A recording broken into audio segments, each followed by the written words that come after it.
Hello everyone, what is up? Welcome back to my channel. If you're new here, hi, I'm Maddie. I run EdTech Classroom, the blog, podcast, and of course YouTube channel. Today is Vlogmas Day 16. Now if you aren't familiar with Vlogmas, it's something that a bunch of YouTubers do where we post a new video every single day in December up until Christmas. So like I said, today is Vlogmas Day 16, and in today's video I'm going to be sharing how to create a to-do list in Google Sheets. So without further ado, let's get started. So right now we are inside of Google Sheets. I got here by going to sheets.google.com, and I'm going to show you a really quick and simple way to create a to-do list.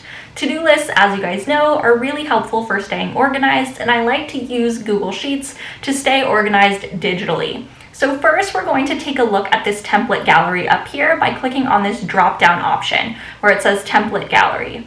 So Google Sheets has tons of templates pre-made for you. I find these to be really helpful. We will look at them soon in an upcoming video I'll be doing about Google Calendar or using Google Sheets to create a calendar. But right now I want to show you guys some of the choices that we have here. So we have this personal category, we have this work category, we have this project management category, and then we have this education category. So I'm going to go up back to the top here, and I'm going to click on this to-do list option because we're using to-do lists in today's video. So I'll click on to-do list, and you'll see that we have this to-do list created for us. So up in the top left-hand corner, you'll see it says to-do, and right now it says 1 out of 3 completed. Then you'll see on the left there is a column for checkboxes, then we have the date, and then we have the task. So Google Sheets makes it really simple and easy to get started with this to-do list because they've created this template for us. I love to take advantage of those templates in Google Sheets. So let me show you guys now how this works. So right now under the date category, you'll see that we have 7-9, and then under task we have type anything into column A to complete an item. So you'll see if I uncheck this checkbox, the strike through goes away. So Google Sheets has actually programmed this for us so that when we click this checkbox, it will actually strike through the date and the task. So that's a really nice feature that Google Sheets has already taken care of for us. So I really find that to be helpful. Then below here, you'll see that there's some more directions for us. It says change the styling of completed items under format, conditional formatting on the web. So right now I'm using Google Sheets on the web. We are on the Google Sheets website. I'm not using an app, and so this gives us directions for how we can actually change the styling. So let's go up here to where it says format, and let's click on conditional formatting. And now you'll see we have this drop-down menu that has these custom formula rules. So right here it says custom formula, and basically what it's telling us is this is going to happen when you click that checkbox.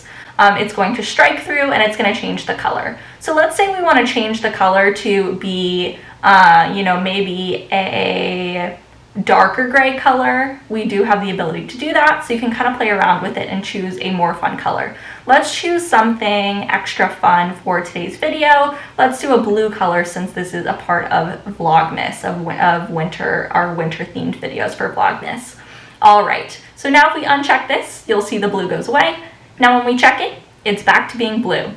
So that is a helpful tip and directions for how you can play around with that conditional formatting. I'm not going to go too into depth at all really on how to do conditional formatting. If that's something that you guys are interested in, that's something I can cover in a future video. But with this Google Sheets template, everything is pre-done for you. You just do have the ability to play around with those colors if you would like. If I didn't want to strike through this, I could just unclick the strike through and you'll see it goes away. Personally, I like the strike through. That's something I do on my physical to-do list that I write, pen to paper. So I am going to keep that strike through there, but that's something that you can choose to eliminate if you would like.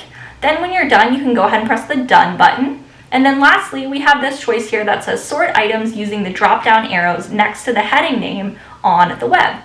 So you'll see that we have these drop-down filters here. So let's say you want to filter the date. You can sort A to Z, you can sort Z to A, you can sort by color, you can sort by filter by color. Let's say we want to sort Z to A.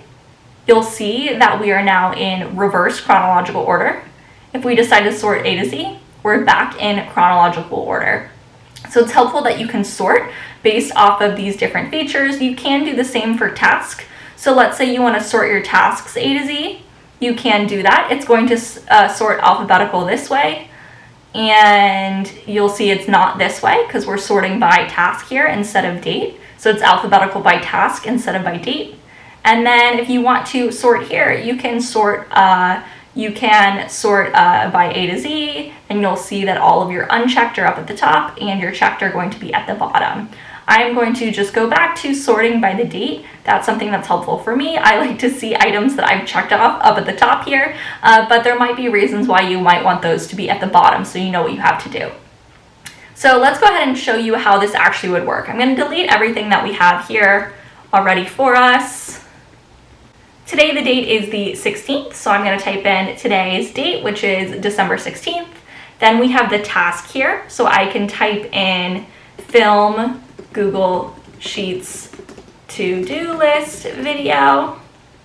And then if I wanted, I know I need to make another Vlogmas video tomorrow, so tomorrow I will put in film another Vlogmas video, and then here the next day I have to film another Vlogmas video. So that's how you can kind of go about adding this. Now, if you know you're going to have a to-do list or an action item for every single day on your to-do list, you can actually make it so that these dates auto pop up for you.